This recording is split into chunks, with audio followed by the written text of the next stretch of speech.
So hello guys, तो ये आपके करंट अफेयर्स की रिवीजन वाली क्लास है। इसमें हम लोग daily top 30 important current affairs के क्वेश्चंस का क्विक रिवीजन करते हैं। और ये टॉप 30 क्वेश्चन कौन से महीने के हैं? तो जनवरी 2023 से लेके आज तक जितने भी क्वेश्चंस आपने पढ़े हैं, ये उन्हीं में से सेलेक्ट करके इंपॉर्टेंट क्वेश्चन लिए जा रहे हैं। डेली 30 क्वेश्चन हम लोग करते हैं। तो आज का सेशन स्टार्ट करते हैं। तो इस प्रश्न में आपसे पूछ रहे हैं अभी हाल ही में मिस यूनिवर्स 2022 का खिताब किसने जीता? तो आंसर होगा आर बॉनी गैब्रियल ने। और ये कौन सा संस्करण था इसका? 71वां संस्करण था। और आर बॉनी गैब्रियल ये कहाँ की है? ये अमेरिका की है। और इसमें रनर अप की बात करोगे यानी दूसरे स्थान पे कौन रहा? तो वेनेजुएला की अमांडा। फिर आपसे पूछ रहे हैं दुनिया की सबसे लंबी नदी क्रूज जिसका नाम है गंगा विलास, ये वाराणसी और किसके बीच में शुरू हुई थी? तो आंसर होगा डिब्रूगढ़। तो याद रखना पहला पॉइंट तो कि ये दुनिया की सबसे लंबी रिवर क्रूज है। नाम क्या है? गंगा विलास है। किस किस के बीच चली? उत्तर प्रदेश के वाराणसी और असम के डिब्रूगढ़ के बीच में। और लंबाई की बात करेंगे, दूरी की बात करेंगे तो 3200 किलोमीटर इसने कवर किया। फिर बताओ किस देश ने मधुमक्खियों के लिए दुनिया के पहले टीके के उपयोग को मंजूरी दी? तो आंसर होगा अमेरिका। मधुमक्खी से याद आएगा, विश्व मधुमक्खी दिवस कब होता है? World bee day. ये होता है 20 मई को। और देश का पहला शहद गांव कौन सा बना? ये महाराष्ट्र का मांघर गांव बना था। और मधुमक्खी पालन को क्या कहते हैं? एपीकल्चर कहते हैं, ये भी ध्यान रखना। फिर बताओ ह्यूमन एनाटॉमी नाम की बुक को किसने लिखा है? आंसर होगा डॉक्टर A.K. द्विवेदी ने। और इसको लॉन्च किया था मध्य प्रदेश के गवर्नर मंगूभाई छगनभाई पटेल ने। और आप जानते हो मानसी गुलाटी, इन्होंने मिरेकल ऑफ फेस योगा नाम से बुक लिखी थी। साहिल सेठ ने अ कन्फ्यूज्ड माइंड स्टोरी लिखी थी। और सूबेदार मेजर यादव ने the hero of tiger hills नाम से बुक लिखी थी। फिर बताओ विश्व का पहला ताड़ के पत्तों का पांडुलिपि संग्रहालय कहाँ शुरू हुआ? तो आंसर होगा केरल में। केरल की कैपिटल तिरुवनंतपुरम में। ये दुनिया का ताड़ के पत्तों का पहला पांडुलिपि संग्रहालय खोला गया है। पांडुलिपि मतलब इसमें हाथ से लिखे हुए पत्र हैं जिसे ताड़ के पत्तों पे लिखा गया है। ताड़ का पेड़ किसे कहते हैं? पाम ट्री को। और आपको याद है ना, आरबीआई का जो लोगो है उसमें आगे जो रॉयल बंगाल टाइगर है उसके पीछे जो पेड़ है वो ताड़ का पेड़ ही है। तो याद रखना, विश्व का पहला ताड़ के पत्तों का पांडुलिपि संग्रहालय कहाँ खुला? केरल में। फिर बताओ अभी ब्लैक राइनो के संरक्षण के लिए वन्यजीव संरक्षण बॉन्ड को किसने जारी किया? तो आंसर होगा वर्ल्ड बैंक ने। वन्यजीव संरक्षण बॉन्ड यानी कि वाइल्ड लाइफ कंजर्वेशन बॉन्ड किसने जारी किया? याद रखना वर्ल्ड बैंक ने। क्यों? अफ्रीका के काले गेंडों के संरक्षण के लिए। और वर्ल्ड बैंक का हेडक्वार्टर वॉशिंगटन डीसी में है। चलो बताओ वर्ल्ड बैंक के अध्यक्ष कौन है? और भारत में अगर बात करें तो एक सिंग वाले गेंडों के लिए कौन सा नेशनल पार्क फेमस है? तो काजीरंगा नेशनल पार्क। ये कहाँ पर है? असम में।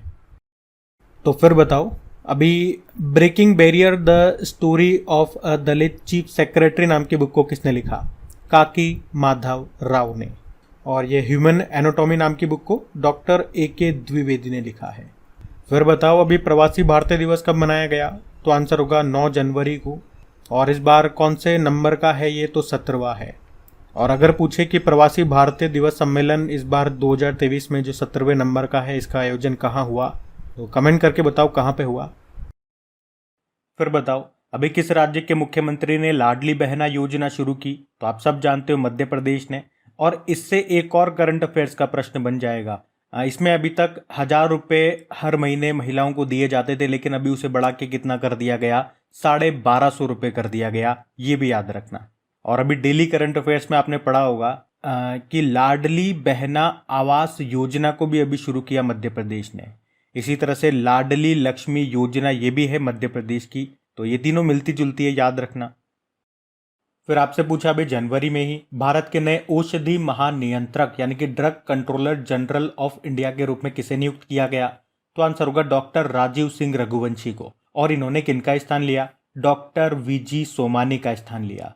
तो ये जो drug controller general of India है, ये केंद्रीय औषधि मानक नियंत्रण संगठन का प्रमुख होता है, जो क्या काम करता है? भारत में दवा आपूर्ति की गुणवत्ता सुनिश्चित करने के लिए उत्तरदायी होता है। तो अभी नए बन गए राजीव सिंह रघुवंशी का नाम याद रखना।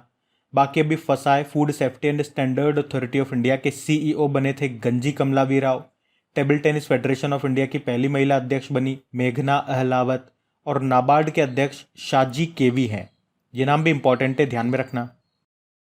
फिर बताइए विश्व आर्द्रभूमि दिवस वर्ल्ड वेटलैंड डे 2023 की थीम क्या है? तो आंसर होगा it's time for wetlands restoration. और आपको पता है ये मनाते कब है? 2 फरवरी को। क्यों? क्योंकि 2 फरवरी 1971 1971 में ईरान के रामसर स्थान पे एक कन्वेंशन हुआ था जिसे रामसर कन्वेंशन कहते हैं, जिसका उद्देश्य क्या था? आर्द्र भूमियों यानी कि वेटलैंड्स यानी कि जो दलदली भूमि होती है उसका संरक्षण करना। इसीलिए 2 फरवरी को मनाते हैं ये दिन। अच्छा, यहाँ पे एक स्टैटिक पॉइंट आप याद रखना, ये प्रश्न कई बार पूछा जाता है कि पृथ्वी की किडनी किसे कहा जाता है? तो आंसर होगा वेटलैंड्स को, आर्द्र भूमियों को, ये याद रखना आप। चलो फिर बताओ अभी विश्व कैंसर दिवस कब मनाया गया? तो आंसर होगा 4 फरवरी को। तो हर साल 4 फरवरी को मनाते हैं ये वर्ल्ड कैंसर डे के रूप में। इस बार हमने इसका 23वां संस्करण बनाया, यानी कि पहली बार इसको 2000 में मनाया गया था, सन 2000 में। थीम क्या है? Close the care gap. 2022, 2023 और 2024 तीनों साल के लिए थीम यही है। अच्छा, यहाँ पे कैंसर से संबंधित कुछ और पॉइंट्स मैं आपको रिवाइज कराऊंगा, ध्यान से सुनना। पहला प्रश्न सिंपल सा है कि स्टडी ऑफ कैंसर को क्या कहते हैं? ऑन्कोलॉजी। वैसे नेशनल कैंसर अवेयरनेस डे भी होता है जो 7 नवंबर को मनाते हैं, जबकि वर्ल्ड लंग कैंसर डे ये हम 1 अगस्त को मनाते हैं। अच्छा, आप जानते हो ब्लड कैंसर के उपचार में किस आइसोटॉप यानी कि समस्थानिक का उपयोग होता है? कोबाल्ट 60। लेकिन अगर प्रश्न आपसे एग्जाम में पूछा जाए, जो कि पूछा जा चुका है, कि थायराइड ग्रंथि के कैंसर के उपचार के लिए किसका इस्तेमाल होता है? तो आयोडीन 131।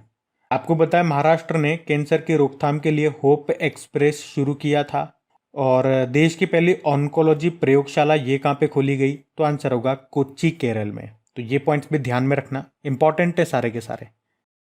चलो फिर बताओ सर्वोच्च न्यायालय सुप्रीम कोर्ट की 73वीं वर्षगांठ को संबोधित करने के लिए किस देश के मुख्य न्यायाधीश को आमंत्रित किया गया था? तो आंसर होगा सिंगापुर। तो 4 फरवरी की ये बात है, 4 फरवरी 2023 को पहली बार सुप्रीम कोर्ट ऑफ इंडिया ने अपना स्थापना दिवस मनाया, और इस मौके पर यानी कि सुप्रीम कोर्ट की 73वीं वर्षगांठ को संबोधित करने के लिए सिंगापुर के चीफ जस्टिस को इनवाइट किया गया था, वो आए। उनका नाम क्या है? सुंदरेश मेनन, ये जरूर याद रखना नाम। और ये प्रश्न इसलिए भी इंपॉर्टेंट हो जाता है क्योंकि पिछले 73 सालों में पहली बार सुप्रीम कोर्ट ने अपना स्थापना दिवस सेलिब्रेट किया। इसकी स्थापना होती है या ये अस्तित्व में कब आया? 1950 को सुप्रीम कोर्ट अस्तित्व में आया था। और अगर पूछे कि देश के पहले चीफ जस्टिस ऑफ इंडिया कौन थे? हीरालाल जे कानिया थे। और बता दूं संविधान के भाग 5 में अनुच्छेद 124 से लेकर 147 तक सुप्रीम कोर्ट के बारे में है। यहाँ पे चीफ जस्टिस ऑफ इंडिया का कार्यकाल कितना होता है? 65 ईयर होता है। वर्तमान में CJI हैं DY चंद्रचूड़, जो कि 50वें नंबर के हैं। और पहली महिला जस्टिस कौन थी पूछे? सुप्रीम कोर्ट में पहली महिला जस्टिस तो फातिमा बीवी थी।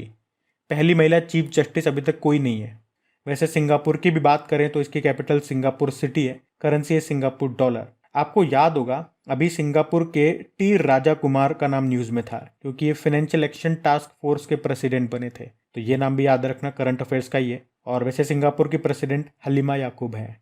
फिर आपसे पूछ रहे हैं पहला अंतरराष्ट्रीय तटीय महोत्सव 2022 का आयोजन कहाँ किया गया? तो यह भी दिसंबर में ही हुआ था। कहाँ पे? केरल में।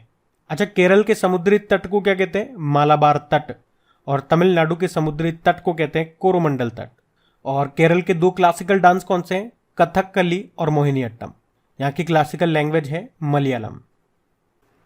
फिर पूछ रहे हैं अभी किस बैंक ने राजस्थान में MSME उद्यमियों के लिए अपना प्रमुख व्यवसाय सलाह कार्यक्रम MSME प्रेरणा शुरू किया? तो आंसर होगा इंडियन बैंक ने। इंडियन बैंक जिसकी स्थापना होती है 1907 में, हेडक्वार्टर है चेन्नई में। फिर पूछ रहे हैं अभी महामारी की तैयारी का अंतर्राष्ट्रीय दिवस international day of epidemic preparedness कब मनाया? 27 दिसंबर को मनाया गया। फिर पूछ रहे हैं अभी कौन सा राज्य लोकायुक्त विधेयक 2022 पारित करने वाला पहला राज्य बना? तो आंसर होगा महाराष्ट्र।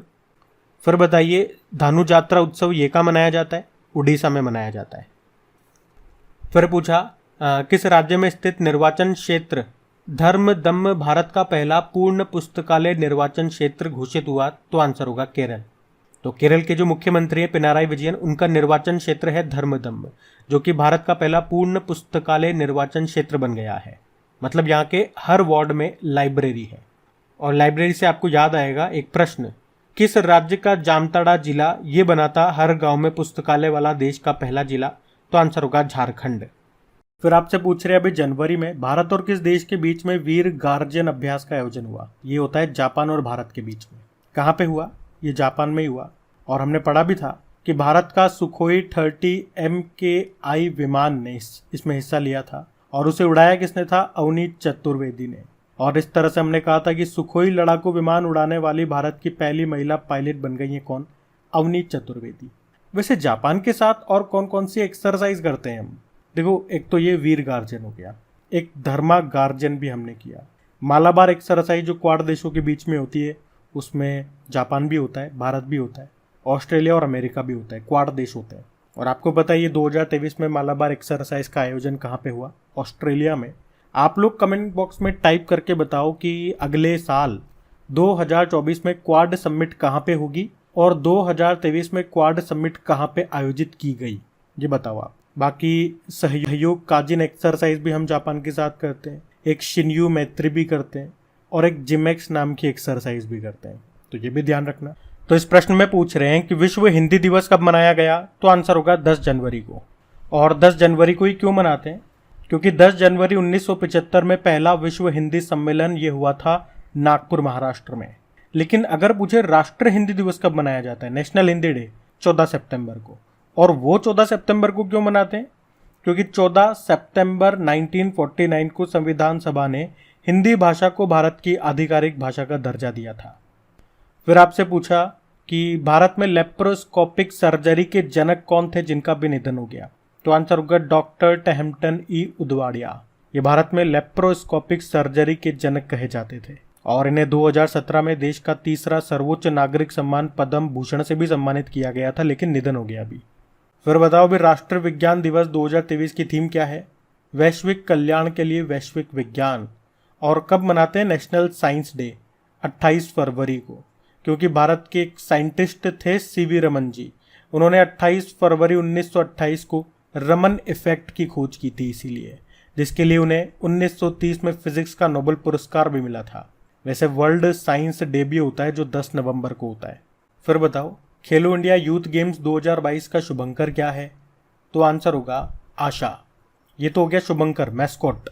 लेकिन पूछे ये खेलो इंडिया यूथ गेम्स का ये जो 2022 वाला संस्करण अभी 2023 में हुआ, 5वां संस्करण है और हुआ कहाँ पे? मध्य प्रदेश में हुआ। और इसमें विजेता कौन रहा? महाराष्ट्र इसमें विजेता रहा था। लेकिन अगर आपसे पूछे कि खेलो इंडिया यूनिवर्सिटी गेम्स का भी जो तीसरा संस्करण हुआ 2023 में, कहाँ पे हुआ? उत्तर प्रदेश में हुआ। उसको किसने जीता या पहले स्थान पे कौन रहा? तो पंजाब यूनिवर्सिटी। और उसमें मैस्कोट या शुभंकर की बात करेंगे तो वो है जीतू, जो रिप्रेजेंट करता है बारासिंगा को, जो कि उत्तर प्रदेश का राजकीय पशु है। ध्यान रखना ऐसे पॉइंट्स भी। फिर बताइए अभी सुखोई लड़ाकू विमान उड़ाने वाली भारत की पहली महिला पायलट कौन बनी है? तो आंसर होगा अवनी चतुर्वेदी। आपको याद है इस साल के स्टार्टिंग में हमने जापान के साथ एक वीर गार्जियन नाम का एक्सरसाइज किया था जापान में ही। तो वहीं पे भारतीय वायुसेना की पहली महिला फाइटर पायलट यानी कि अवनीत चतुर्वेदी, इन्होंने उसमें पार्टिसिपेट किया और इस तरह से वे भारत की पहली महिला फाइटर पायलट बन गई जिन्होंने विदेशी धरती पर होने वाले किसी भी हवाई युद्धाभ्यास में हिस्सा लिया। तो याद रखना सुखोई लड़ाकू विमान उड़ाने वाली भारत की पहली महिला पायलट कौन बनी? तो आंसर होगा अवनी चतुर्वेदी। और राफेल उड़ाने वाली पहली भारतीय महिला पायलट कौन है? शिवांगी सिंह है। ये भी ध्यान रखना। फिर बताओ अभी हाल ही में किस मंत्रालय ने समुद्रयान मिशन को शुरू किया? तो आंसर होगा पृथ्वी विज्ञान मंत्रालय। और क्या उद्देश्य है इस समुद्रयान मिशन का? तो समुद्र में गहराई में जो भी खनिज है ये उनकी खोज करेगा और इसमें एक वाहन भी तैयार किया गया है समुद्र के नीचे जाने के लिए और उस वाहन को नाम दिया गया मत्स्य वाहन, जो समुद्र में 6000 मीटर नीचे जाएगा। इसमें 3 व्यक्ति बैठ सकेंगे। तो 3-4 चीजें याद रखो सीधी सी। कौन सा मिशन है? समुद्रयान मिशन। समुद्र के नीचे जाएगा, खनिज की खोज करेगा। कितना नीचे जाएगा? 6000 मीटर नीचे जाएगा। जिस वाहन को नीचे भेजा जाएगा उसका नाम है मत्स्य, जिसे कहाँ पे तैयार किया गया? चेन्नई में। अब 2-3 प्रश्न मैं आपसे पूछता हूँ, आप मुझे बताओ समुद्र शक्ति नाम का जो मिलिट्री एक्सरसाइज है ये भारत और किस देश के बीच में होता है? एक विश्व समुद्री दिवस आपने कई बार मनाया है, वर्ल्ड मैरीटाइम डे, ये कब मनाते हैं ये भी बताओ। और बताओ कि भारत का पहला समुद्री संग्रहालय इसका स्थापना कहाँ पे किया गया था? ये 3 प्रश्न मैंने आपसे पूछे हैं, इनके उत्तर दो कमेंट बॉक्स में। और काफ़ी सारे स्टूडेंट्स आंसर देंगे, तो जिनको आंसर नहीं पता वो कमेंट बॉक्स में जाकर के चेक कर लेना। और वीडियोस पसंद आ रहे हैं और आप चाहते हो कि इस तरह से हम इन्हें कंटिन्यू रखें, ये सीरीज़ आपको अच्छी लग रही है जिसमें 10 मिनट में हम लगभग 30 क्वेश्चन करते हैं, तो अगर आप चाह रहे हो इसे कंटिन्यू रखा जाए तो थोड़ी सी मेहनत आपको करनी पड़ेगी। इसे अपने दोस्तों के साथ में शेयर करना पड़ेगा ताकि कुछ लोग और हमारे साथ जुड़ें, तो मुझे भी काम करने में मजा आए। बस आपको इतना सा काम करना है, दोस्तों के साथ में इस वीडियो को शेयर कर दिया करो। जो भी आपका स्टडी ग्रुप होता है व्हाट्सएप पे, फेसबुक पे, टेलीग्राम पे, एक बार वीडियो को शेयर करके छोड़ दो, बस आपका काम खत्म। फिर ये वीडियो आपको इसी तरह से कंटिन्यू मिलते रहेंगे जैसे जैसे वीडियोस को रेस्पॉन्स मिलता रहेगा। लेकिन फिर रेस्पॉन्स नहीं मिलता, आप लोग शेयर नहीं करते हो, तो फिर आपको पता है हमें फिर सीरीज बंद करनी पड़ती है। क्योंकि किसी भी चीज़ को हम स्टार्ट कर रहे हैं तो इसी उम्मीद के साथ कर रहे हैं, पहली चीज़ तो आपको बेनिफिट है उससे और उस सीरीज को रेस्पॉन्स मिले। तो मैं भी अपना प्रयास कर रहा हूँ, आप भी छोटा सा प्रयास कीजिए इसे शेयर करने में। तो ये थी आज की आपकी करंट अफेयर्स की रिवीजन वाली क्लास। कैसी लगी आपको क्लास, कमेंट करके ज़रूर बताओ। क्या स्कोर रहा आपका और क्या ये क्लास आपके लिए हेल्पफुल साबित हुई? क्या इससे आपको मदद मिलेगी आपकी पढ़ाई में, चीज़ों को याद रखने में? और अगर आप चाहते हो इसे हम कंटिन्यू रखें या नंबर ऑफ क्वेश्चन और भी ज़्यादा बढ़ाएं, तो इसमें आपको भी सपोर्ट करना पड़ेगा, आपकी भी मदद लगेगी। इसे अपने दोस्तों के साथ में आपको शेयर करना पड़ेगा। जितने ज़्यादा स्टूडेंट्स जुड़ेंगे, मुझे भी इसमें समय देने पे और काम करने में मज़ा आएगा। अब बस आपको क्या करना है, अपने दोस्तों के साथ में जो भी आपका स्टडी ग्रुप है व्हाट्सएप पे या टेलीग्राम पे, इसे एक बार शेयर कर देना। डेली मैं वीडियो लेकर के आऊँगा ये करंट अफेयर्स का रिवीजन वाला, डेली आपको शेयर करना है। बाकी क्विज भी आप लगाते रहें आपकी क्रिक एग्जाम एप्लीकेशन में, हर तरह की वहाँ आपको क्विज मिलेगी, स्टैटिक भी, करंट अफेयर्स वाली भी। लिंक नीचे डिस्क्रिप्शन बॉक्स में है। तो बस आज के लिए थैंक यू।